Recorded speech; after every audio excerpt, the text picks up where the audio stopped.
everyone, and welcome back to our Ask the Expert series with Early Learning Indiana. Today I have with me Emily Rouge, the Director of Assessment and Evaluation for Early Learning Indiana, and we're going to be discussing developmental milestones and assessments. Good to have you with us, Emily. Thank you for having me. My name is Katie Mann, and I am the creator of Indy with Kids. We are Indiana's #1 resource for families looking for things to do. We love to help adults plan the perpetual best day ever for the kids in their lives, whether that's grandparents, parents, nannies, aunts, uncles. If you are planning something to do with kids, we've got the best resource for you. And Early Learning Indiana, can you tell us a little bit about what you guys do? Yes, we actually do many things with families and for families in Central Indiana. We have 10 early learning programs in Central Indiana where we help educate the future of our community. Wonderful. So lots of great resources between the two of us, and that's why we've come together to help Indiana families. And today, kind of what we want to talk about are these assessments for kids in their early education. Absolutely. So, assessment has really evolved, and I think a lot of it in the early years has really evolved, and a lot of people have uh, strong feelings about assessment. And really, when we think about assessment in the early years, there are really three different sort of general categories. There are what we call kind of screener assessments, and these are the types of assessments that are oftentimes they're questionnaires and they're used to just take sort of the temperature of a child to make sure that they're on track, that they're meeting those developmental milestones that we typically think of for children. And they're really very generalized, very broad. And those are things that parents can oftentimes find online. Those, like I said earlier, they're checklists oftentimes. We also are becoming more sophisticated within the early childhood industry. And we are now relying on what are called formative assessments. And when you hear the word assessment, there can be lots of ideas that pop into one's head. And formative assessment typically does not look like what we think of when we think of paper and pencil assessment. Formative assessment is used to inform instruction and inform the types of learning experiences that early childhood educators provide for children. So the types of the play experiences that are happening in the classroom. And a formative assessment is happening as the children are exploring and interacting and playing during the day. And this has been going on since the beginnings of early childhood education. Teachers have always watched what children were doing and maybe not formally took notes of what children were doing, but they were taking note and making note of it in their mind, capturing and remembering what each child was capable of doing. But our industry has really become more sophisticated as we know more about children and the way children develop. And so we now have the ability to capture that learning and really break it down to very detailed ideas and very detailed behaviors and skills that children are capable of doing. And so when we have that ability to gather that information really systematically, again, just watching and observing what children can do, we can then make sure that we can set up activities and experiences that will really open up the opportunity for learning to happen naturally during children's playtime. The third sort of category of assessment is really more standardized formal assessment.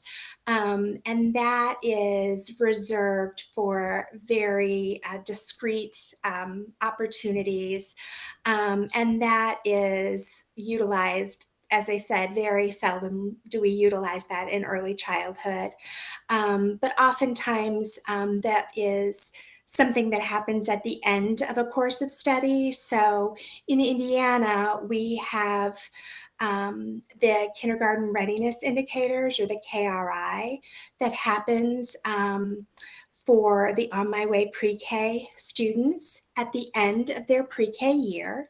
And that assessment is a formalized assessment that is given to those pre-K students to see how they are doing at the end of their pre-K experience. And that assessment differs in that there are typically right and wrong answers. And it's looking to see how children have performed against all other children at that stage in their development. So in the early childhood space, when those assessments are taking place, just on an ongoing basis, how is progress, or how are the findings communicated to families typically? A screener, so a checklist, a developmental checklist, a program might do that as children come into a program for the first time. That might be part of their entry paperwork, or maybe they do it annually. And that every program is different, so they might share it with parents at a conference. And again, a screener is something that a parent could pull off the internet if they had concerns, or if they were just wanting to check in and see how their child is doing. So they can really do that on demand if their child wasn't part of an early learning program.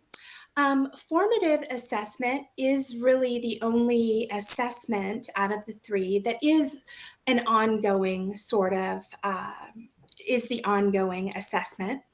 And that is, in our programs, that is something that is happening every day. Teachers are watching what the children are doing and what they're capable and how their skills are expanding every day. Emily, I've heard about the use of the TS Gold assessment in the day early learning centers. Can you tell me a little bit more about that? Yeah, absolutely, Katie. We have chosen to use the Teaching Strategies Gold, or TS Gold, formative assessment system in our programs. And we choose that assessment system because it pairs with our curriculum. So this allows teachers to go through their day and watch the children, find out what skills that they are performing, what they're able to do. And this shows children's development in 6 different developmental domains. Let me see if I can name them off the top of my head. Social and emotional learning, language, physical development, cognitive development, literacy, and mathematics. And teachers are constantly assessing and capturing this information about children's skill levels. And when we look at that data on a quarterly basis, we are then able to look at those specific skills and then match it with our curriculum, which pairs with the objectives that are assessed with Teaching Strategies Gold, and then have those learning experiences, or as I like to say, play activities, structured play or intentional play. Because I think when we say curriculum, I think people often times think of worksheets or dittos, to use a very old school phrase. And that is the furthest thing from what we mean when we talk about curriculum in the early childhood space. But we're then able to make sure that each child has the specific structured or sort of planned play activities available for the child to choose or the child to engage with that will meet, give them the opportunity to practice those skills that we know that they need to master in order to be ready for kindergarten and beyond. So you mentioned curriculum. What other types of resources or recommendations can you give to parents who have a child who maybe the assessment comes back that they need some sort of intervention? Yeah, so actually, that's a really great question. And there are two things that I want to point out. One is that if formative assessment tends not to be where, since it's an ongoing assessment, that probably wouldn't be where a red flag would be raised. It might be raised with a screener. And that's really, and the reason why I say that is because that's really, the screeners are used to indicate whether a child is meeting their milestones. And that is really an opportunity to take the results of that screener and, hopefully the early learning program would sit down with the family and have a conversation and talk about what the next steps might be. And oftentimes the next steps might just be go and talk with your healthcare provider. Mhm. It might be to talk with a referral source. But it is, again, it's just an opportunity to have a discussion with someone who does have the ability to do more investigation. And that is really the next step. As results on a screener don't necessarily mean that there is definitively a problem. That's why it's a screener. It's not a diagnostic tool. And so the thing that I always say with a screener is that, it's always wise to have a conversation with someone who does have the expertise to do more investigation, because if there is an issue, they can go and investigate it. But if there isn't an issue, there's no harm in having that discussion, because if there isn't an issue, then all you've done is just ask the questions, and nothing will go beyond that. But if there is, all the better, because early intervention is such a powerful tool. It seems like developmental milestones are something that as parents, we don't necessarily keep track of beyond just what we write in our baby book. And we leave a lot of that kind of stuff to the professionals, like the teachers and the doctors. Can you give all of the parents watching an example of what professionals are looking for in a developing child? Yes. Professionals are looking at everything. And, I think you're right. I think parents are looking for those big things, like when are they crawling? When are they walking? As children get older, when are they, writing their name, that kind of thing. But really, we start, in our formative assessment, we have different skills that we are looking for immediately. So at 2 months, are children looking and orienting their head towards different sounds that are happening in their environment. Our 6-month-old children, are they responding to familiar people in their environment? Are they responding to their name when they're a little bit older? At a year old, are they fussing when their parent leaves?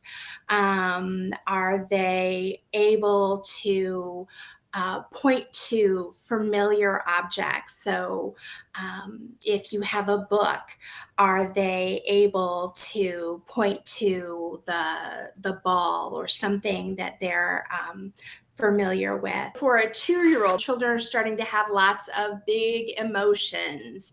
Children at 3 years old are starting to notice the emotions of others. So they might express some concern if they see another child who is concerned about something or is upset.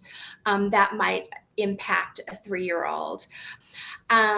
We'll also look for 3-year-olds being able to take care of some of their own needs. They might start to be able to undress themselves or express an interest in doing that. I'm sure many of the parents watching have had a child attempt to take off a piece of clothes that they may not be particularly happy about, maybe in a public place or after you've just gotten them dressed in the morning.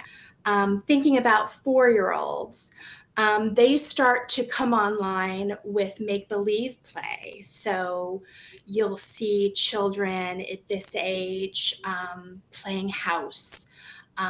They might, start to have make-believe exciting adventures in the backyard or outside. But they do have difficulty understanding the difference between make-believe and the real life. So they're starting to dabble in this, and that's a definite sign of more advanced cognitive development and certainly social development. So these are just some of the milestones that might be a little bit different than the typical walking and talking that parents think about. Those are all really exciting skills to see developing in children. So, as a parent, when should we start tracking all of these milestones? As soon as they're born, at 6 months, what's realistic here? Well, that is a really tough question. Parents fall on, there is a continuum of parents. And we know that there are some parents that have a very detailed baby book, and every word and every milestone is tracked.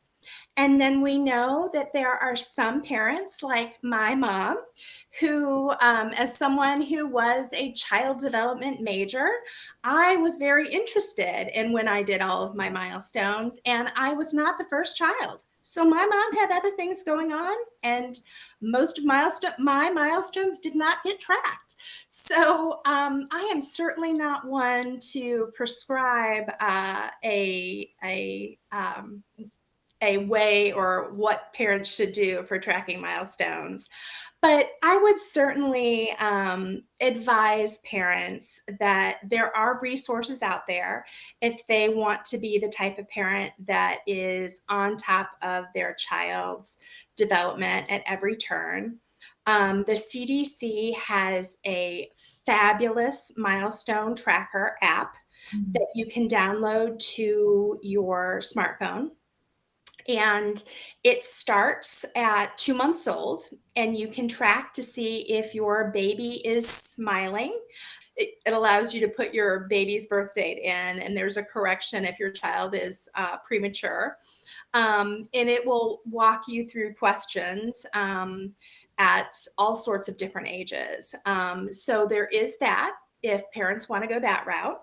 And also, if parents are just interested in checking in, hey, my child's 2, I'm just kind of curious. Mhm. Might they be on track?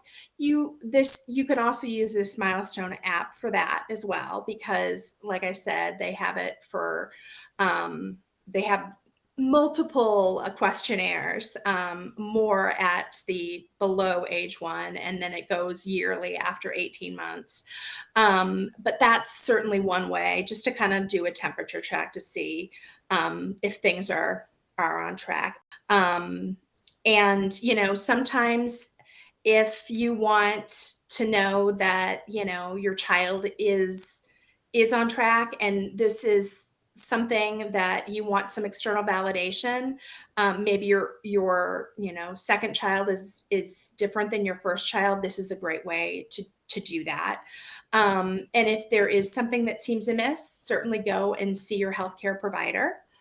You can also go to our Brighter Futures website and talk to or call our Brighter Futures 800 number, and they can get you connected with resources. There are wonderful resources within the state of Indiana. The First Steps program, if your child does have a diagnosed lag in development, they can get you connected with the services. They will be the ones that will be providing those services for you. If the child is under 3, it will be your school system if the child is past that age. So, what are some things with regards to milestones that we should be including in our routine at home? Yeah. So, children do sort of development happens. Perhaps that needs to be a bumper sticker. Development happens. But it is incumbent upon those of us who are caregivers to do all that we can to support children's growth and development. And I think sort of the best things that we can do to help support those little ones and not so little ones around us. You asked about routines, and I think routines are a hugely important part of what we can do to help support children and help children meet their milestones. Having a predictable routine, regardless of what it is, helps children feel comfortable and secure. And really finding a routine that works for your family is super, super helpful. The other thing that I would say to sort of give children a boost with development is that I would encourage parents or families to have language-rich interactions with children. Explain what you're doing, explain thought processes, encourage children to explain their thinking. They talk about children from kindergarten through 3rd grade learning how to read, so that they teach children kindergarten through 3rd grade how to read, so that from 4th grade on they can read to learn. Language really is the key to help children grow their brain, particularly in these really early years. And so encouraging and surrounding your children with language really helps grow their brain. And it helps them meet the milestones related to all sorts of different developmental domains.